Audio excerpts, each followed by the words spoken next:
Good morning, students. Welcome you all to my YouTube channel PEC Academy Kurukshetra. My dear students, today I am here to discuss the most important topic, and this topic I have taken from class 11th Unit 3 Newton's Law of Motion. बहुत ही important है और paper में इस तरह के जो topics हैं ये आपके फ्रिक्वेंटली जो है 3 मार्क्स के पूछ लिए जाते हैं, तो आपको प्रॉब्लम ना आए इसलिए जो है आज इस टॉपिक को मैं इस वीडियो के थ्रू आपसे डिस्कस करूंगा और जल्दी ही इसका ये वीडियो मैं आप तक शेयर भी कर दूंगा ताकि आप अच्छे से समझ पाएँ और पेपर में अच्छे से अटेम्प्ट कर पाएँ।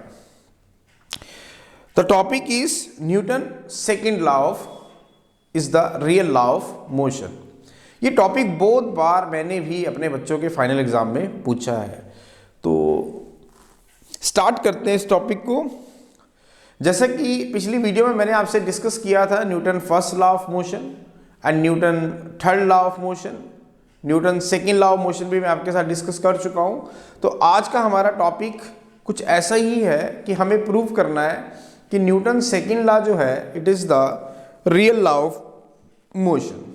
मीन्स आपको ये प्रूव करना है कि जो न्यूटन सेकेंड है it is the real law of motion. तो इसको प्रूव करने के लिए आपको दो बातें इसके अंदर प्रूव करनी होंगी। पहला कि Newton first law is contained in newton second law, और दूसरा Newton third law is also contained in newton second law.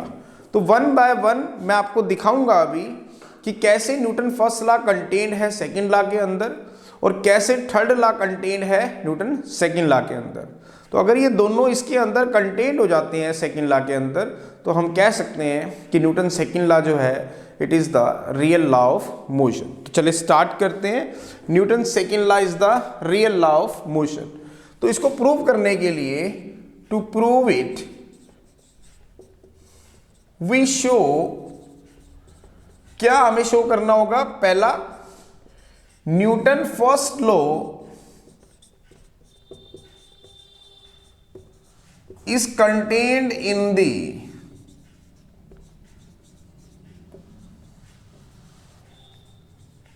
Newton second law of motion।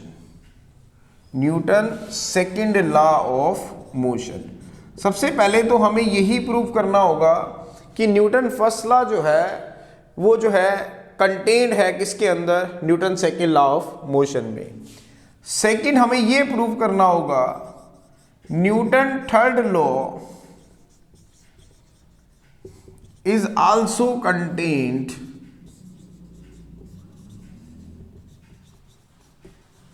In the Newton second law of motion. दो चीजें हमें यहां पर prove करनी है। पहला कि जो आपका न्यूटन फर्स्ट लॉ है वो कंटेन्ड है किसके अंदर? Newton second law of motion में।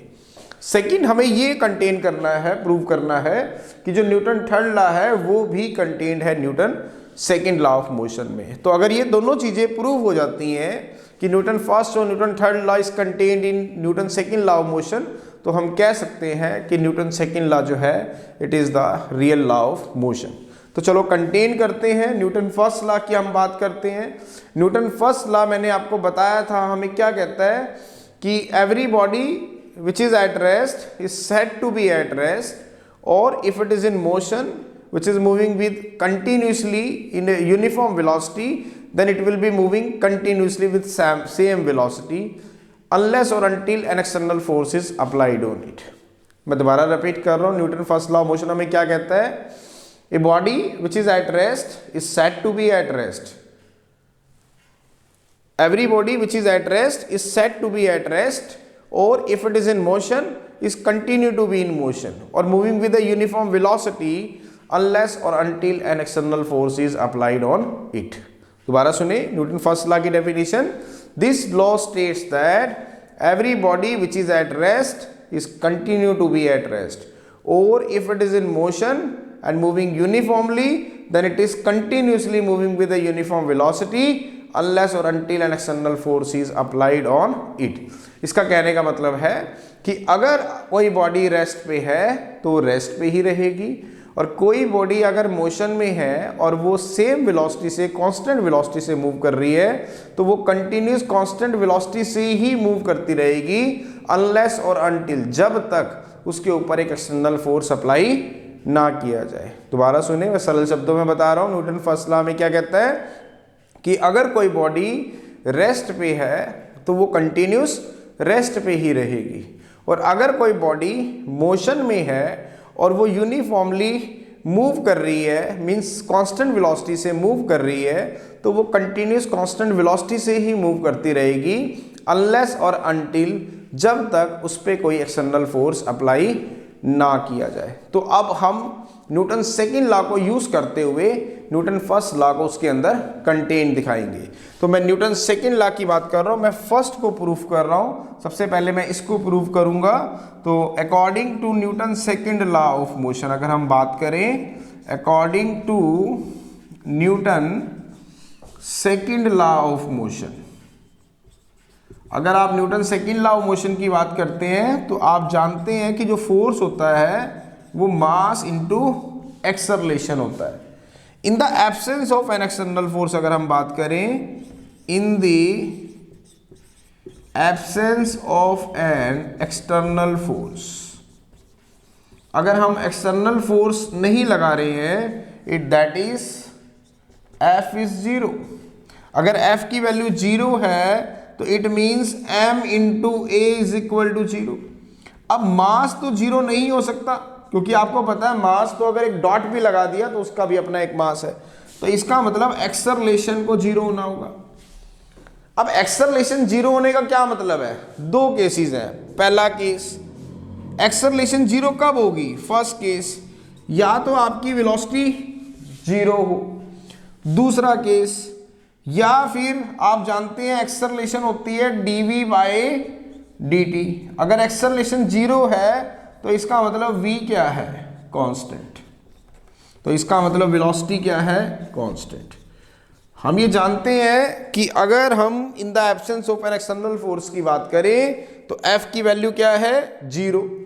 अब इसका मतलब f जीरो है तो m into a is equal to zero.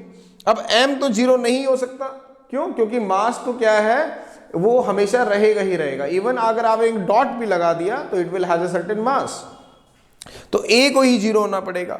लेकिन अगर a जीरो है तो दो पॉसिबिलिटी होगी। पहला हो सकता है वेलोसिटी जीरो, क्योंकि एक्सेलरेशन होती है change in velocity upon time. मान लेते हैं वेलोसिटी जीरो है तो एक्सेलरेशन नहीं होगी। दूसरा, अगर वेलोसिटी है तो वो कांस्टेंट है, वो चेंज नहीं हो रही विद रिस्पेक्ट टू टाइम, क्योंकि एक्सेलरेशन होती है dv by dt is equal to zero. किसी भी चीज का डिफरेंशिएशन तब जीरो होता है जब वो चीज कांस्टेंट हो। तो इससे दो बातें क्लियर हो रही हैं कि इन the absence of an external force v is zero, इसका मतलब बॉडी कहाँ है? रेस्ट पे है।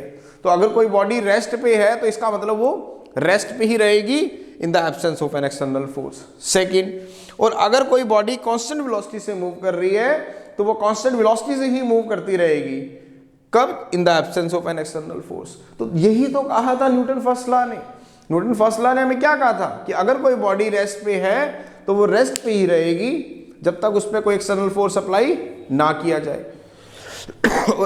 और अगर कोई बॉडी मूव कर रही है कांस्टेंट वेलोसिटी से तो वो कंटिन्यूस कांस्टेंट वेलोसिटी से ही मूव करती रहेगी जब तक उस पर कोई एक्सटर्नल फोर्स अप्लाई ना किया जाए।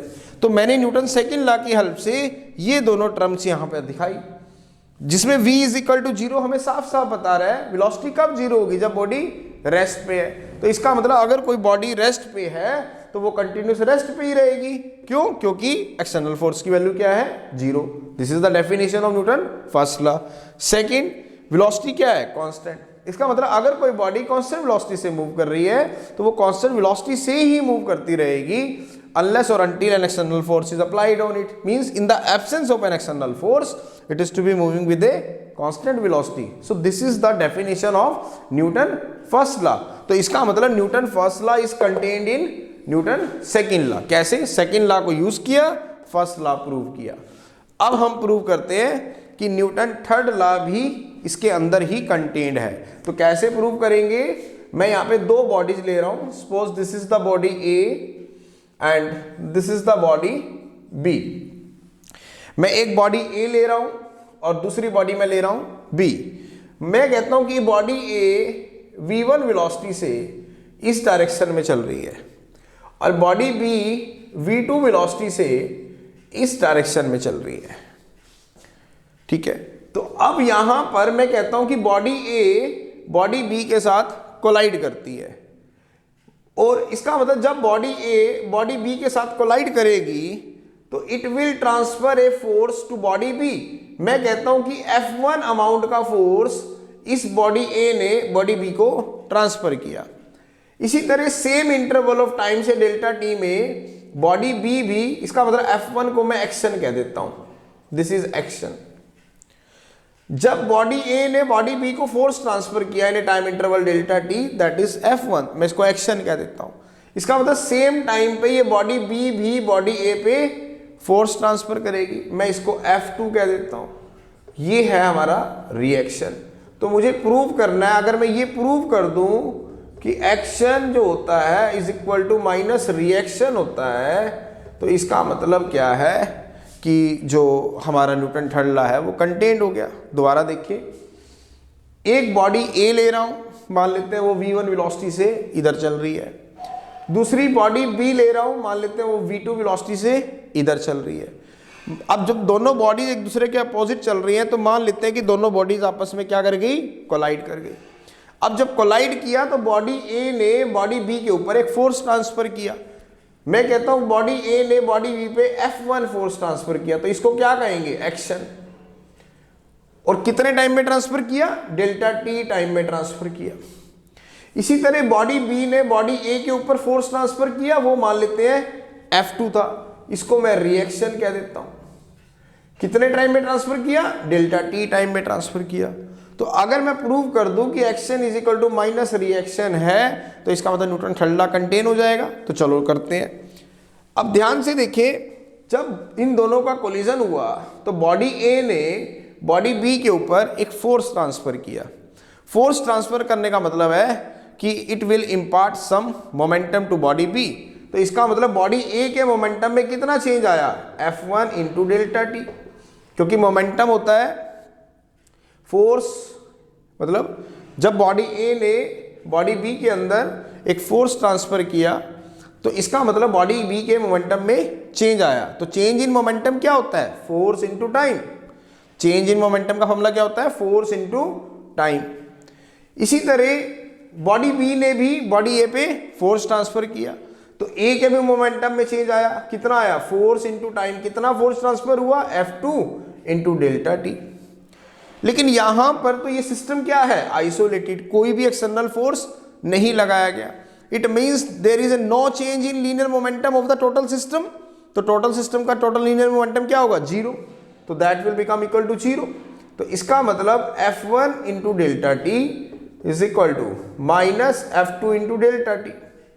डेल्टा टी से डेल्टा टी कट गया आपका, तो क्या आ गया आपके पास, F1 is equal to minus F2।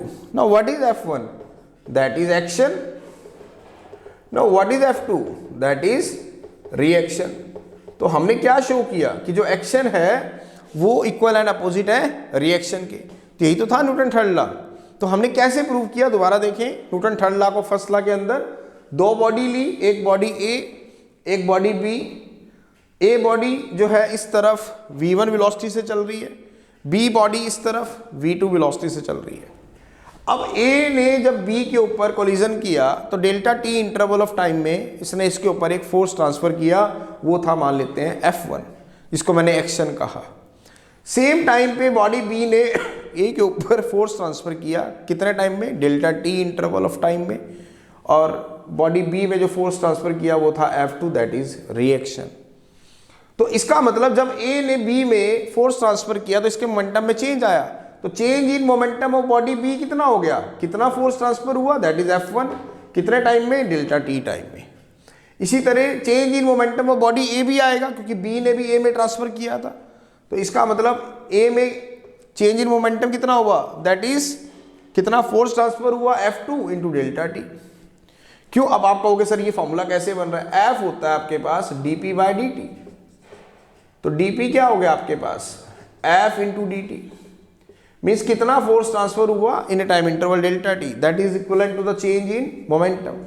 तो इसका मतलब F1 into delta T show कर रहा है change in momentum of body B, F2 into delta t change in momentum of body ए।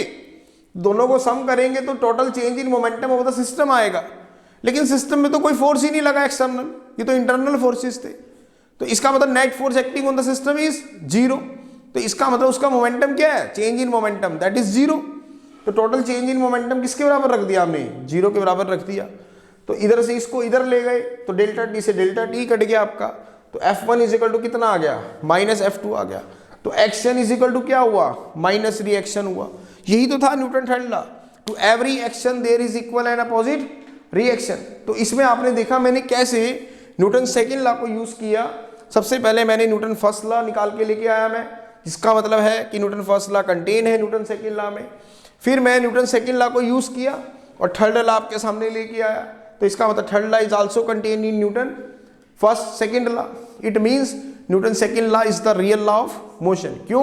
क्योंकि Newton first law is also contain in the Newton second law of motion and Newton third law is also contain in the Newton second law of motion. तो अगर दोनों ही first और third law Newton second law से ही आए हैं तो इसका मतलब सेकंड लॉ को रियल लॉ और फादर ऑफ मोशन कह सकते हैं, बिल्कुल कह सकते हैं। So this is the article, बहुत ही इंपॉर्टेंट था, पेपर में पूछा जाता है, इसलिए आज इसका वीडियो जनरेट कर रहा हूँ और जल्दी ही आप तक शेयर भी कर दिया जाएगा।